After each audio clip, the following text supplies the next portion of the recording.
sad to know. In the studio with me today, I have Mayor candidate, Mr. Donald Broussard. How are you today? I'm doing well, ma'am. I'm doing well. Good, good, good. We're excited to have you in today. I know you come from afar. You've been working and digging the trenches and getting everything going.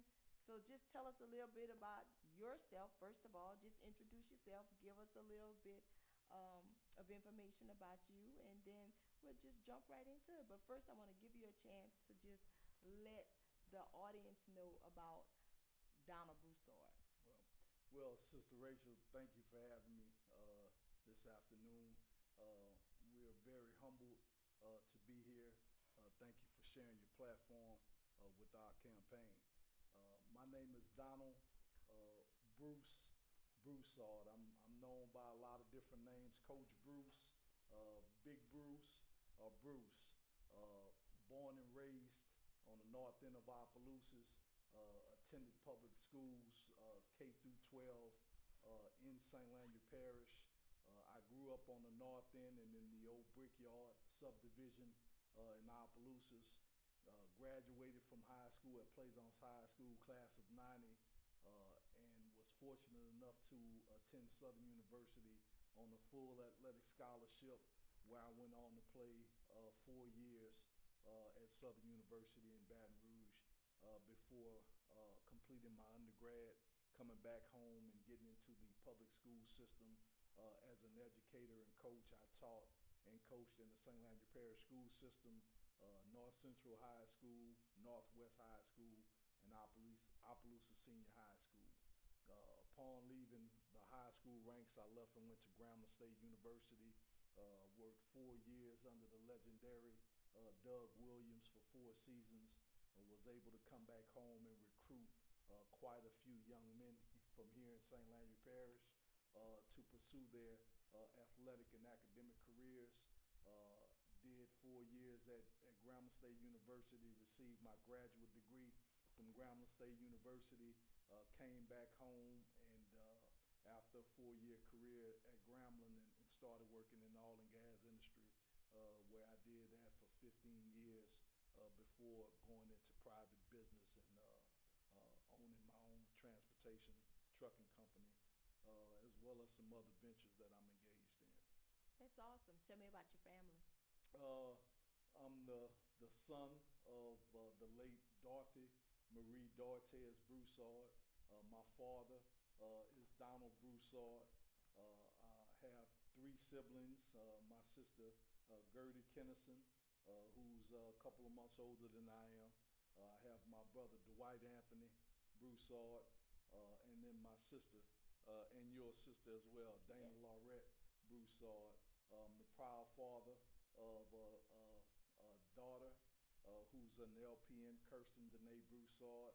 I have a handsome 4 year old son, Donald Jr. We affectionately call him DJ.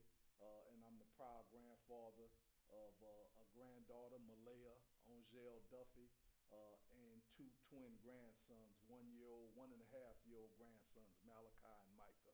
Well, you got your hands full. Well, a You little got a bit. 4 year old. You got some grandkids. Yeah. You got your hands full. I've been blessed. God has really blessed Yes. me and my family, and I would not take it back for anything.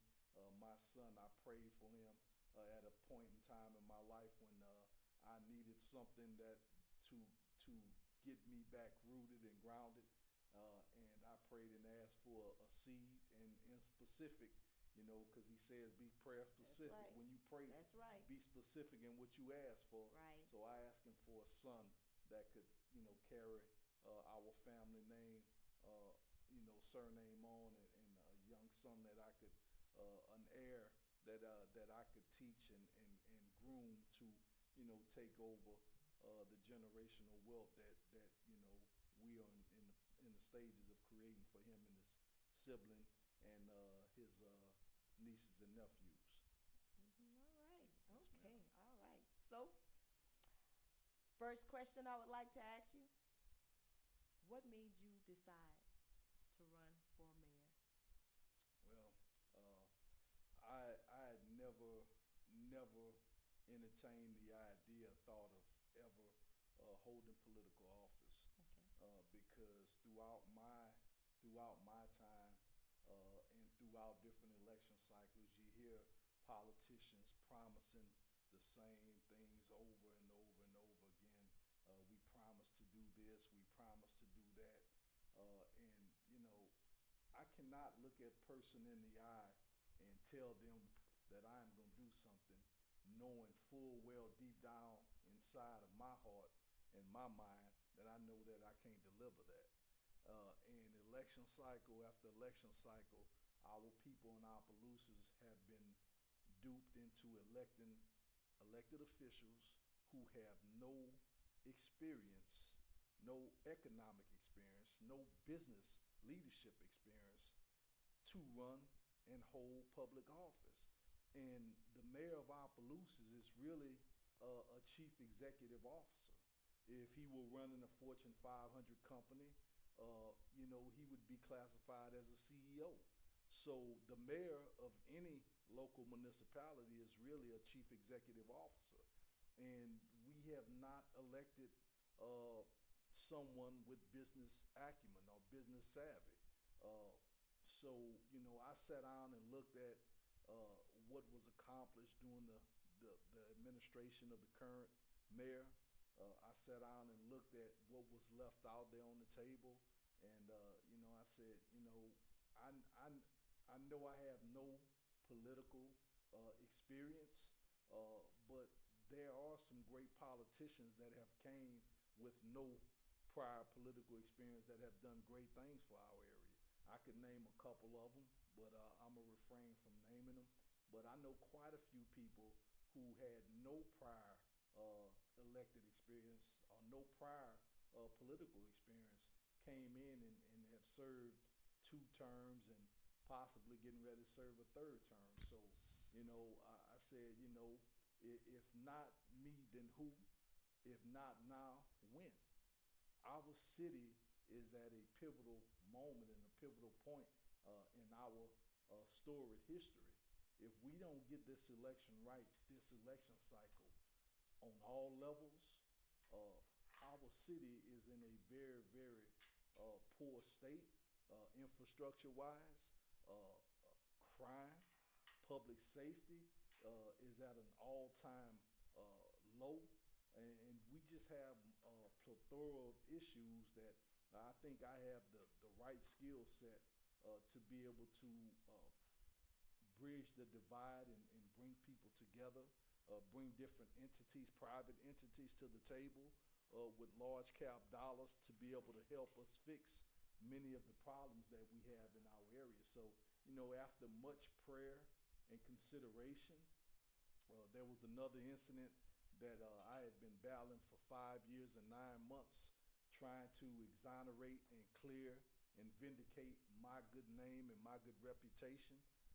And back in April of this year, when I was vindicated, when I was exonerated from this 5-year, 9-month ordeal, I heard the good Lord say to me 5 words: now go and be great. So the night before qualifying on July 21st, when I went to him in my secret closet and I made my request known to him, I heard the same 5 words that I heard on April 26th at 7:46 in the p.m. Now go and be great. So I took that as affirmation that God had approved me, that he had predestined and preordained me to run for this political office.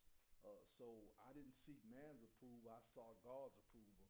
And once God approves you, he doesn't call a qualified, he qualified those he calls. Okay. Well, so you mentioned something, on my show. If you open the door, I'm coming in. Mm-hmm. I just want to let everybody know that. So you mentioned about some politicians, but you said you didn't want to mention their name, the one that was not qualified. Correct me if I'm wrong, but they did do some great things. You can just give me one, and let me know one great thing that person did. Well, I'll just look at it talking about someone in our parish who never had any elected experience. Mm-hmm. We have a current state representative State Representative Dustin Miller had no prior political experience, uh, ran on a campaign to bring some youth and some forward thinking, visionary thinking, and leadership to the table. He was replacing state representative who ran for state senator, who is now currently our district seat judge and running to be the Third Circuit Court of Appeals, Judge Ladrika Theory. He ran and took her seat. She ran for Senate District 24 against Senator Boudreaux and was unsuccessful in that bid. But who is serving now as our district C judge and potentially could become our Third Circuit Court of Appeals judge. So, I look at Dustin Miller, no prior previous political experience, who is now on his second term in Baton Rouge, and after next year will be up to run for his third and final term because he'll be term limited after this next term. So you look at his track record, what he's done with the Louisiana Department of Health and Hospitals. You look at it, what he's done with every year. The city of Opelousas is giving them a budget where they are able to, he and Senator Gerald Boudreaux working cohesively together, are able to go out and get capital outlay money into our area. Somebody with no prior political experience, somebody who was a freshman representative with no prior experience has come in and become a two-term state representative. And it all comes down to just being a people's person, being approachable by the public, and availing yourself, making yourself available to the public. The one recurring theme that I've continued to receive from supporters and from people in the community alike is that they aren't comfortable and they aren't confident in the current administration because the current administration is never available to the community. Okay. So, the first two questions I have for you. What's your message for the community, for the citizens of Opelousas, and what is it that you stand for? Well, my message and slogan for my campaign, it's called Rise Up. And Rise Up is an acronym. And when you look at the R,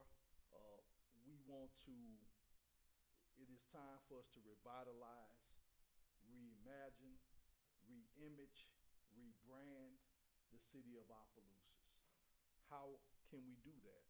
We have to do that through a series of initiatives and forward-thinking, progressive thinking ideas and innovative best practices. The I stands for inclusive economic development and growth, strategic, inclusive, planned economic development and growth. The S stands for safe and resilient communities and neighborhoods. The E, educational advocacy. As you may or may not know, Ms. Babineau, back in March of this year, myself along with members of the NAACP, my first vice president, Mr. Rod Size, the St. Landry Parish NAACP, led a very, very progressive campaign to pass 3 bond propositions. Those bond propositions, if passed, would have generated $163 million in the St. Landry Parish school system to build 4 brand new elementary schools in the community of Opelousas, Eunice, Lawtell, and the Beauchamp community. It would have also given pay raises to our educators and support personnel. And the third proposition, it would have rebuilt brand new track and field facilities at all 8 parish high schools. We only have 1 high school in St. Landry Parish right now with a functioning track and that track is on its last leg, and that's at North Central High School. So educational advocacy and support, I am one of the few candidates running in this election that has a track record of being an advocate for our educational community, our educators, support personnel, and our young people. And I do still believe that we have to make an investment in our educational system. We have to invest in our school system in St. Landry Parish to trigger large-scale economic development and growth. Right now, we have a system that is trying to repair broken men and women.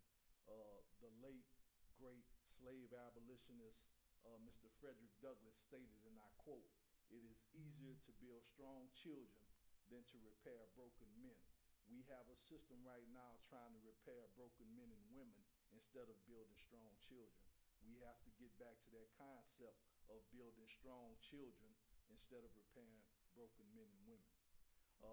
And the youth, we have to utilize and leverage our investments and partnerships for us to get out of the situation we are in the city of Opelousas, infrastructural wise, with our infrastructure crumbling from the inside out. We are going to have to leverage some public and private partnerships and engagement. And there are many, many different avenues for us to pursue. We have 3 OZs in Opelousas, and OZs are short for opportunity zones. During the previous administration, when they were in office, they came up with the opportunity zones as a way for rural communities like Opelousas and rural areas to be able to leverage private partnerships and engagements where you could bring in private groups to the table. They could bring in large cap dollars into a specific opportunity zone. And in that opportunity zone, there would be tax codes and tax breaks for the private groups bringing in the large cap dollars to leverage the partnership with the public entity. Is that part of your plan for the first 100 days in office? Oh, you can best believe. I've been in constant talks with various individuals and entities and groups. 2.5 years ago, 3 years ago, I attended the inauguration for the current mayor, Mr. Alcindor, for the chief, and for all the elected officials.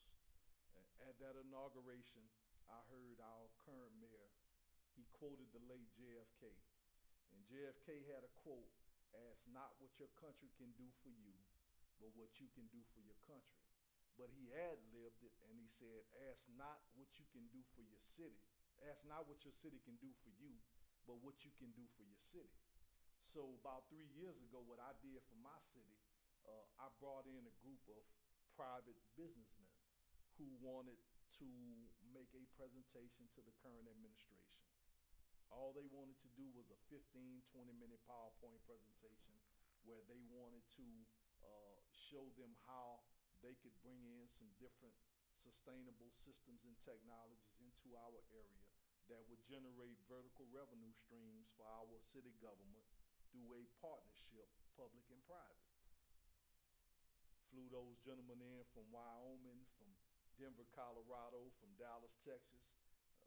They landed at Louis Armstrong, had rental vehicles for them, hotels at the Holiday Inn in Opelousas, for them to come down and have the door slammed in their face that they could not come in and make the presentation.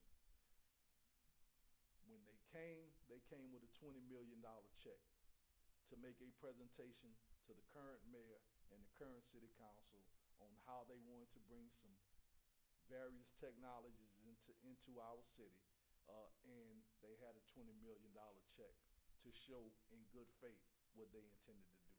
Now, you ask yourself, how many entities do you know is knocking on our door trying to bring in $20 million of blessings? Okay. So I did that as a private citizen. All right. So that's one thing. Give me four more things during your first 100 days in office. What do you plan to implement? Well, we have to revisit the current PPA agreement that we have with CLECO, the current power purchase agreement. Uh, that agreement was signed 3 years ago, right after the inauguration. It was re-signed, and there was no due diligence done on the parts of the current administration where we could have shopped around for utility service providers. So is that a part of your plan? That is at the top of my list. Because you know, we do have an issue with CLICO in Opelousas. Um, I have several people paying very high utility bills. You have the elderly, for one, that really can't afford these bills.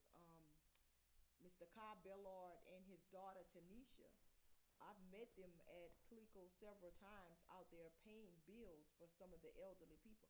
So what do you think can be done about this? Well, first and foremost, a couple of years ago, I obtained through a public records request a copy of the current power purchase agreement that we have and that we've engaged with the city of Opelousas has engaged with CLECO. There are several loopholes in that contract. I know where the loopholes are. CLECO is going to have to come back to the table and renegotiate in good faith. No ifs, and, or buts Well, about they've been a service provider for St. Landry Parish for a very long time. since 1989. Yes, so I don't think that I don't think it would be a problem. I think that maybe, you know, a good agreement between the city and CLECO would help the inflation right now and the rise in the electrical bills. And not only that, you know, people are hurting right now. We have a lot going on in our city. The crime is high, like you stated earlier. The crime rate is very high. We have inflation. We have all kinds of things going on in our city. You know, on top of that, you know, we have this election right now. And I know it's a little bit off subject, but I just want to say this. Because you mentioned about not having experience, but coming in and making a change. You know, so my thing is make the change. Don't tell us you're going to make the change and you don't make the change. Make the change. If you want our vote, make the change. Well, Sister Rachel, anybody that's hearing my voice, they can tell you that Donald Broussard says what he means and he means what he says.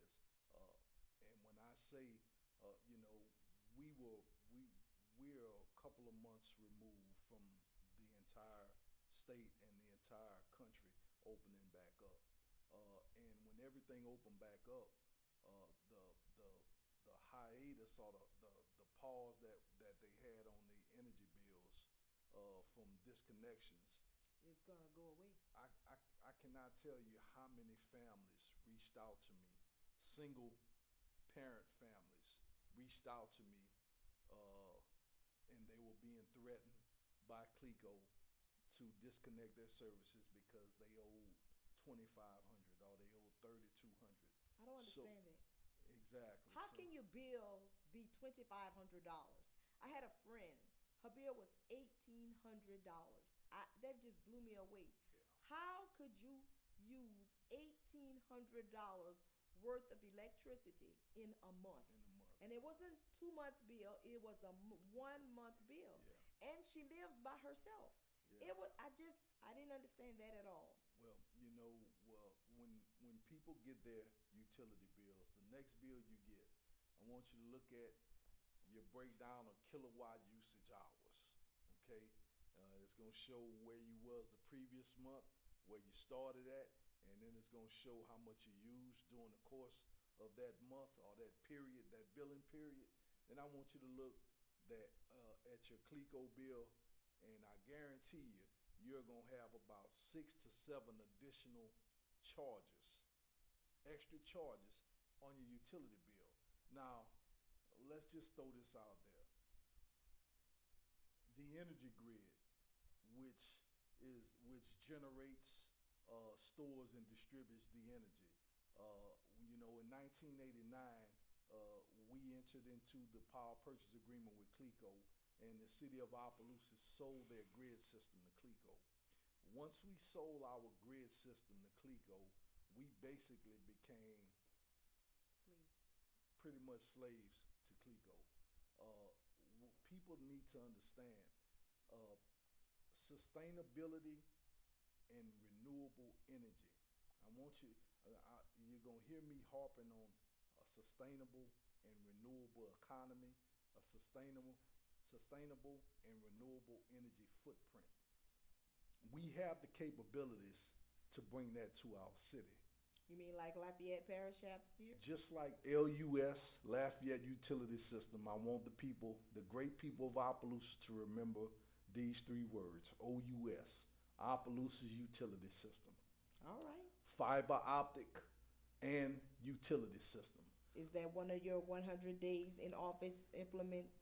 One of the first things that we want to do in the first 100 days, there are a multitude of things that we want to do, but there are four key items that I want to address holistically in the first 100 days. Can you tell us those four? The first one is public safety. Right now, public safety in the city of Opelousas is at an all-time low. What do I mean by that? The increase in gun violence in our community have our elders, have our working families, have our young people living in fear. And I know that there are some people, some elected officials in position who want people to look past the violence, that Opelousas is a great city. Yeah, Opelousas is a great city. It's a city with great potential. But right now, if I'm a Fortune 500 company and I am doing my due diligence before locating to a city the size of Opelousas, I'm gonna look at a couple of factors. The first factor I'm gonna look at is the educational system. What does the St. Landry Parish school system have to offer my employees that I'll be bringing to this city when we come and we build up our corporation to do business in the city of Opelousas? And I'm gonna be transferring 1,000+ employees from all over the United States. What is our school system like? That's the first thing a Fortune 500 company looks at before relocating to a new area. The second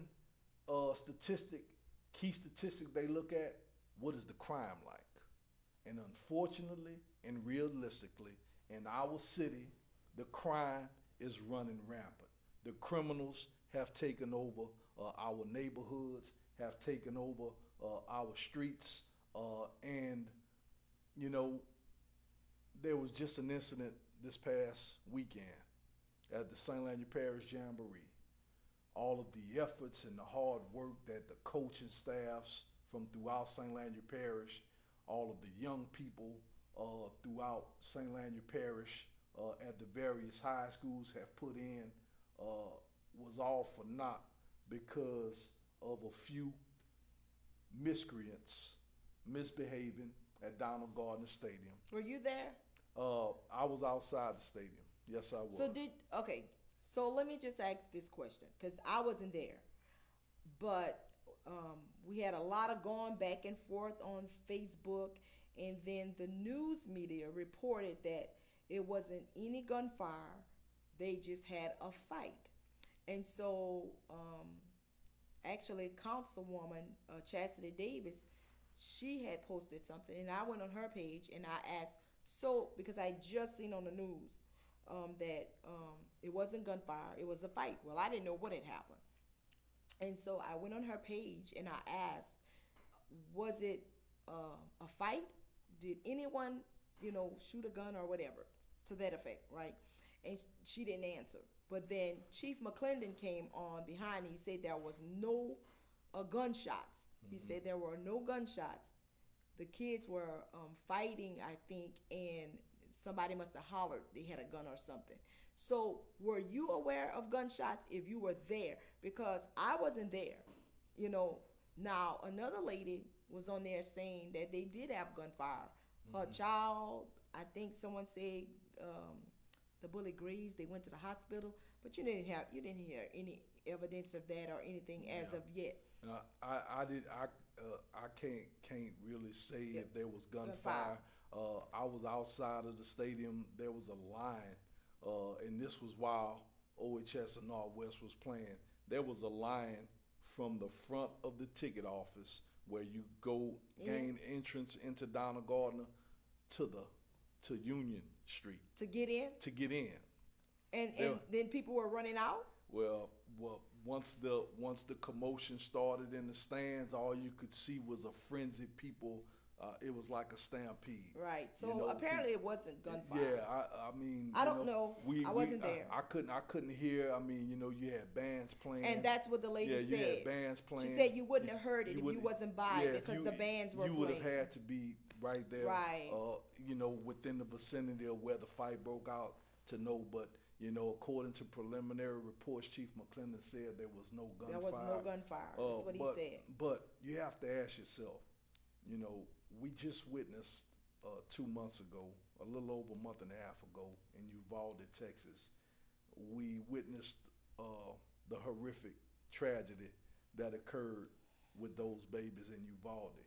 So you just have to ask yourself, as a forward-thinking, progressive leader, leading a city, what measures do we have to put in place to ensure the public's safety?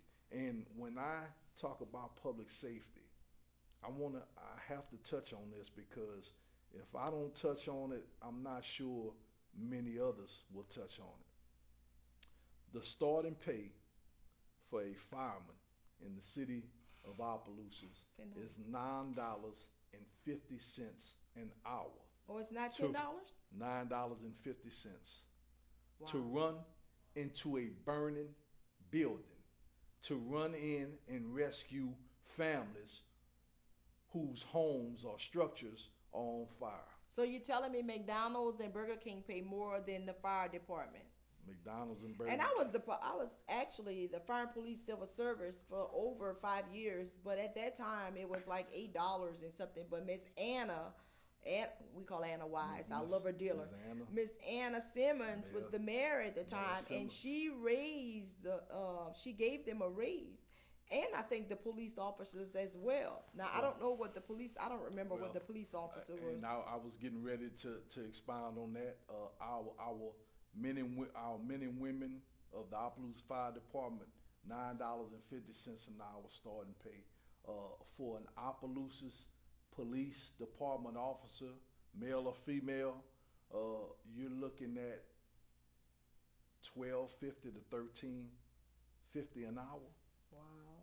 And that's to police and police our communities and keep our streets and neighborhoods safe. And sometimes, running at criminals who are firing weapons, dealing with some different elements in our community that they aren't promised to come back home.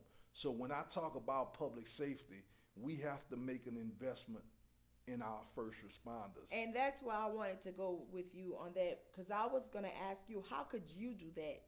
It would have to be the chief's job, but I understand now you're going to be providing that budget for the chief if elected as the mayor. Yeah. So that's where the public safety concern come in your area. It would be the budget wise. Yeah. And that was my next question to you. Exactly. My next question was, what strategic financial plan will you put in place to allocate money for roads, public safety, and other resources? Well, over the past 3.5 years, I've been sharing so much valuable information because when I have information and I have knowledge of different programs, what good is it for me to hoard that knowledge and keep that knowledge? I believe that knowledge is power. The more knowledge that I have, the more knowledge that you have, the more knowledge we have, the more powerful we are as a community, the more powerful we are as a city, the more powerful we are as a people. One of the things that I know to be true and that I know for a fact is that Opelousas has been designated as an EDC and an APP. People say, well, Mr. Broussard, what is an EDC? An EDC is an economically disadvantaged community. An APP is called an area of persistent poverty. The city of Opelousas, according to the 2020 U.S. Census, has a 35.9% poverty rate. Round that up, that's 36%.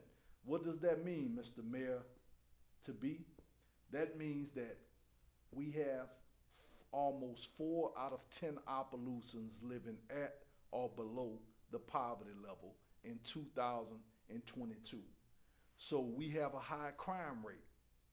All of this is intertwined and interwoven into the fabric of our community, unfortunately.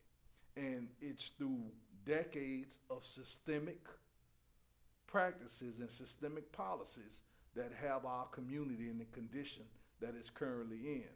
So what do I know about the EDCs and the APPs? There are different funding mechanisms at the federal level and at the state level. For our infrastructure, our roads and our bridges and our railways and our intermodal means of transportation, I want you to remember this acronym. It's called RAISE. And RAISE, as an acronym, it's a discretionary grant that is utilized and given through the United States Department of Transportation. And RAISE simply means rebuilding American infrastructure with sustainability and equity. Previously, under the Obama administration, it was called the Tiger Grant. Under the Trump administration, it was called the Bill Grant, better utilizing infrastructure and leveraging development.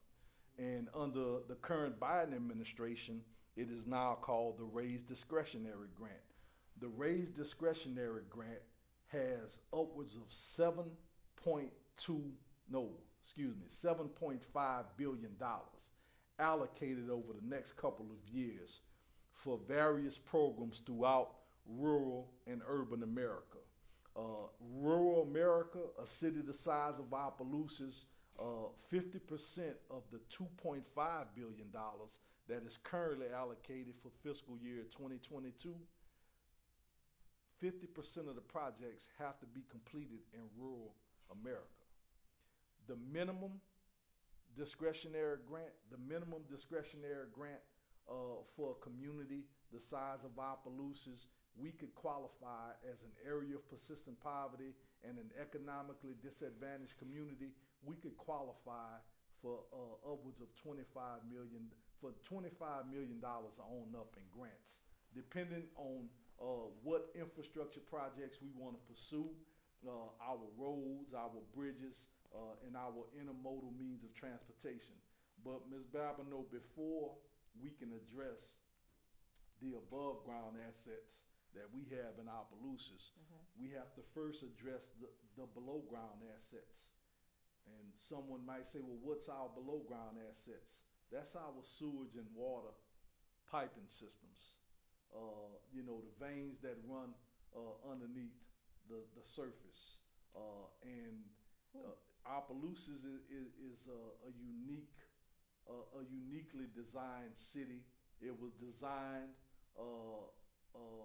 by architects way back in the early 1800s. And the way our city was designed and built is that most of our main roadways and byways and right-of-ways, the water piping and the sewer piping runs directly beneath the middle surface of the road. Whereas in most other cities, municipalities, or in other states, you have your water and sewage piping. It runs adjacent to the road, but it's off to the side of the right-of-way. It's not directly underneath the middle of the road. It's off to the right of way.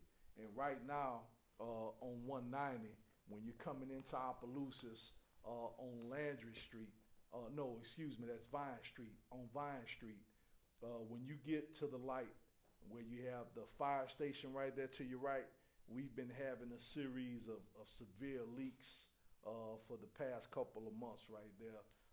And 190, even though it runs through Opelousas, 190 is a state highway. So before Louisiana Department of Transportation can come in to begin to do any infrastructural upgrades and improvements on that right of way on 190 on Vine Street, we have to do our due diligence. And there's a program, and I'm gonna give you another acronym. It's called WIFIA, WIFIA, and WIFIA is the Water Innovation Finance and Investment Act. It's a program through the United States Environmental Protection Agency that literally have hundreds of billions of dollars allocated to the US EPA for municipalities, city and parish and county governments and state governments to get large cap funding. These are loans, no doubt, but they are low interest loans paid over the course of a 25 to 30, 35-year period. So there are funding mechanisms that we can utilize based on leveraging our public-private engagement.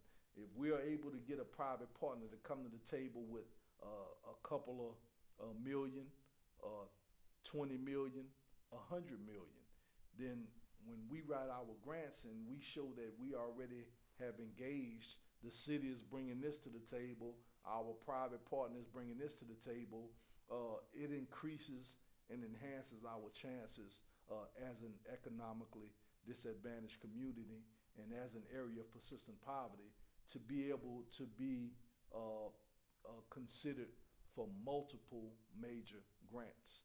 And we intend to pursue many different funding mechanisms through the U.S. Department of Transportation, the U.S. Department of Energy, the U.S. EPA, and USDA, Rural Housing and Development. You give us a lot of information, and that's great. I mean, do you have access?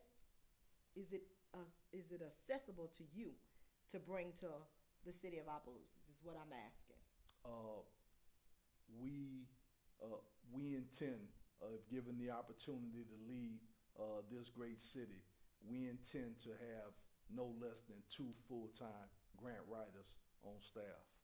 And grant writers that I've did some research on, these grant writers have successfully helped cities like New Orleans, helped cities like Shreveport, helped cities like Baton Rouge obtain some of the same funds that I just got through mentioning through the U.S. Department of Transportation raised discretionary grant.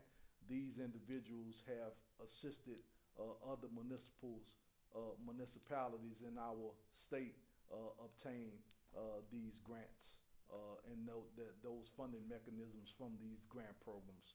So, there's no doubt in my mind that within the first 100 days that we will bring up to 2 to 3 private groups to the table, and within the first 100 days we could potentially have 2 groups, possibly 3, to bring in upwards of $50 to $100 million in private capital to the table. We have 3 opportunity zones that these individuals have identified in our city. In the city of Opelousas, there are 3 opportunity zones. Eunice has 1. And so far, we have not leveraged and utilized any of these opportunity zones. And we intend to utilize the 3 zones that we have in Opelousas.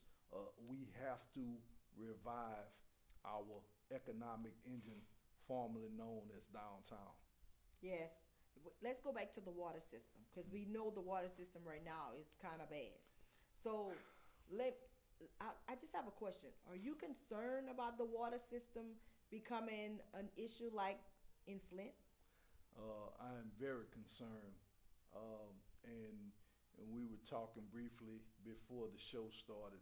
Uh, I get a lot of inbox uh, text mails, text messages. I get a lot of Facebook inbox messages, and on a daily basis, we have constituents, we have residents who are taxpayers, who are billed water services, who are billed for water services, and some of the pictures that they send to my inbox, some of the pictures that they text to my phone, and some of the pictures that they post on social media is very alarming. Some of the water, it is so brown, it looks like we are opening up the faucet and getting water straight out of Bayou Teche or Bayou Catawba. The water is brown and murky. Do you think so? With the water being brown and murky, is it the pipes that burst that cause the water that, or is the water contaminated? Well, I've been to many different city council meetings, and you hear the city engineer, Mr. William Gerald, talking about the various water leaks. And you know, when you have water leaks, it messes with your pressure in your piping.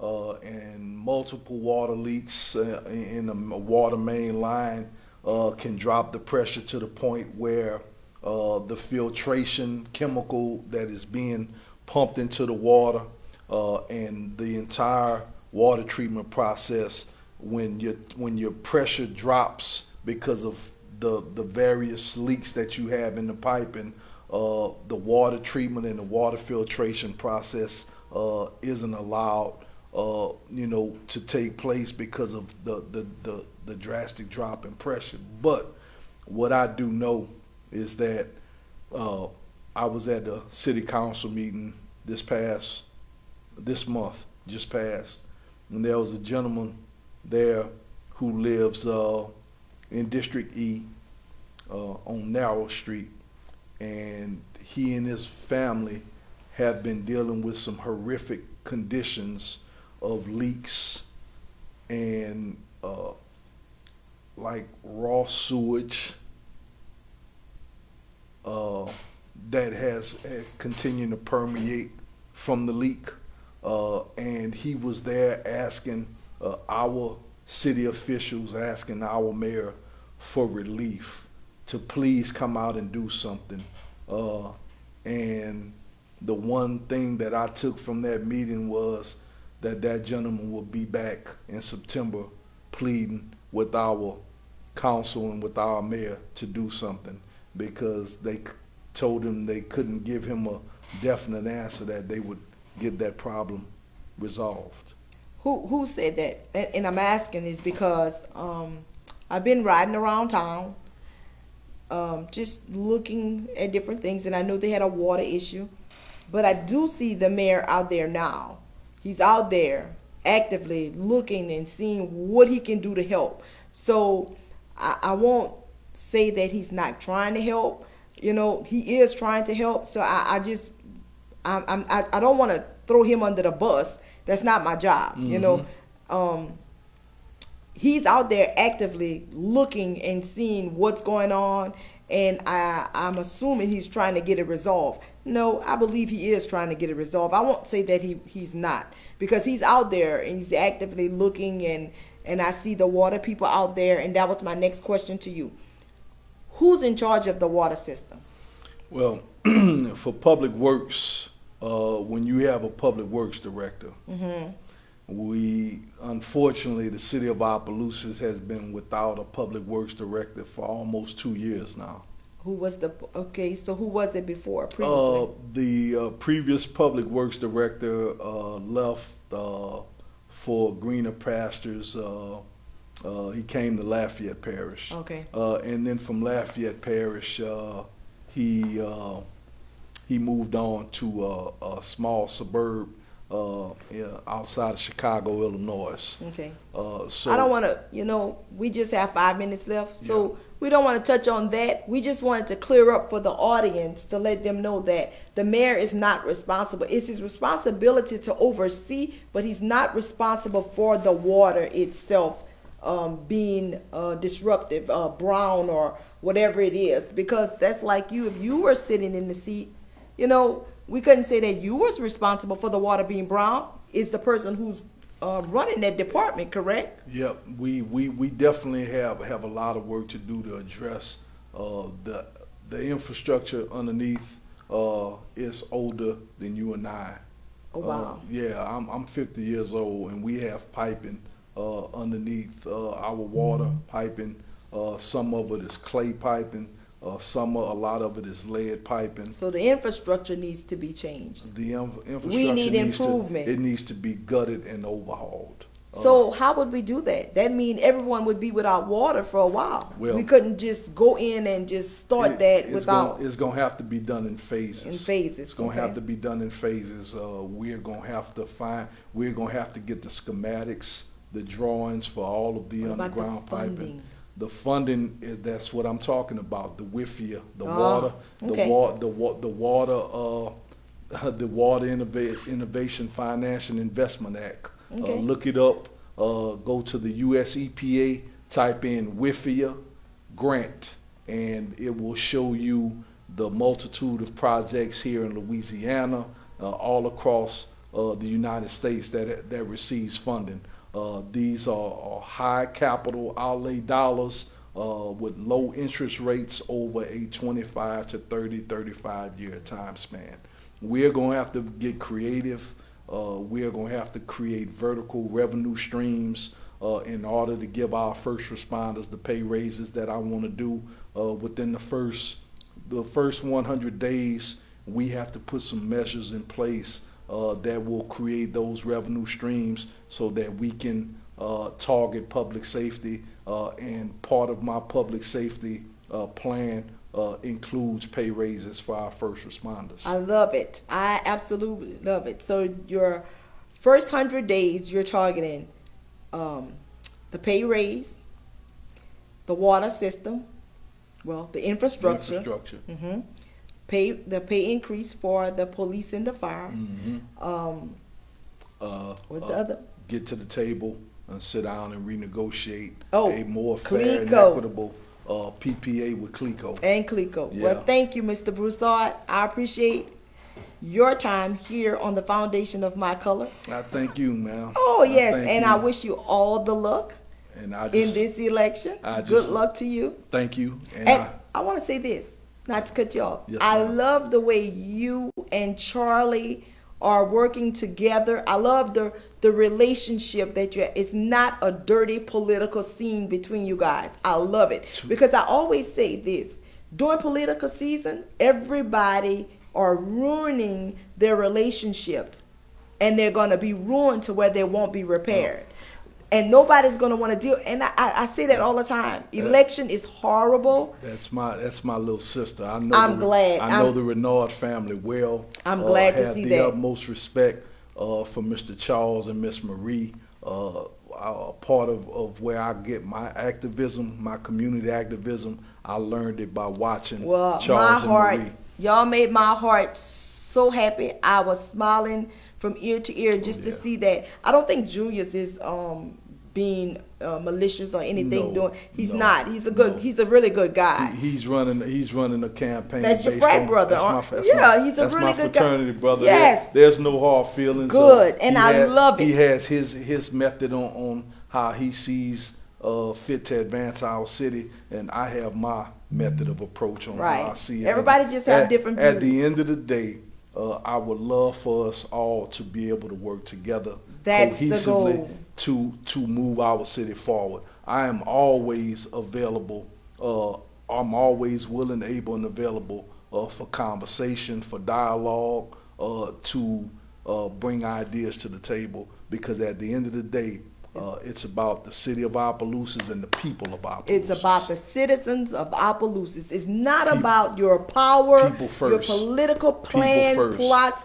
Yes. The people have the power. Thank you. The people have the power. Look, I applaud you, Charlie, and the mayor, Julius Alcindor. I love it. The way this election between you guys running, it's no malicious intent or anything. It's all about the people. The people and the issues affecting And the issues that's affecting our people. So I just want to say this. I'm number 78 on the ballot. But after this election, I hope to be number 1 on the hearts and on the minds of the great people of the great city of Opelousas. You kind of that was my motto when I was out there doing my dance. I would say number 1 in your heart. Well, you know. I'm so number look, 78 on the ballot. Thank you for having me. Thank you for sharing your platform with our campaign. We're greatly appreciative. Good luck, brother. Thank you, sis. Good luck to you. Thank you. Good luck to Charlie, and good luck to the mayor, Alcindor. I wish you all the best, and I know you guys. You have a different approach, you and Charlie, as well as Julius. So I just wish you all the best. All 3 of you guys. Good luck. I can't wait till November 8th. Looking forward to it. Yes, to see which one win this election and is planning on moving the city forward. And I just love it. That's all I can say is I love it. We are looking forward to it. We have a method of approach, and we know where to go and find the money, and we know how to bring the money home. And we intend to do just that if given the opportunity to lead. Well, look, I believe you because I'm listening to you with all the great information and all the resources you done dug up for the city that available to the city. And it's out there. Yeah, but I'm pretty sure the audience is more excited about the Clico. Oh yeah, definitely. I'm a man of my word. We have to get them to the table. They have to come back to the table in good faith to renegotiate. All right. That is not an option. Our people are hurting. I'm constantly receiving messages and getting copies of bills, and it's ridiculous. All it's right. ridiculous. But I believe we can get them to the table in good faith. If we come to the table in good faith. I don't think they're hard to work with. No. I just think that you just need to get together and come to agreement. Because right now, the way things are, it's pretty bad. And I'm pretty sure they want to help as well as we want them to help. Right. So, we have some ideas. If you look at what happened in St. Martinville, the mayor in St. Martinville, they just, on August 10th of this month, re-signed another power purchase agreement with the Louisiana Energy Partners. Well, so, there are some different avenues for us to pursue. Mr. Cravens had tried. I think he was thinking about doing that as well at one time when he was the mayor. So I'm excited. I look forward to the future to see whomever gets in office, what is it, the plans that they have for the citizens. Miss Charlie is going to be on the show, and I don't know about the mayor, the incumbent. I asked. I'm just waiting to see what he has to say. But I can't wait to meet with Charlie and hear her platform. I look forward to hearing her platforms. And my words to you is keep God first in all that you do. He always says, me and your sister, you already know how we go. Right. So I'll tell you, seek ye first the kingdom of God and all his righteousness, and all things shall be added. Unto you, brother. Amen. So I thank God for you coming in. Thank you for having me. Yes. I thank you guys for tuning in. Thank you so much for tuning in to the Foundation of My Color, where I bring you information and love, peace, and harmony here on the Foundation of My Color.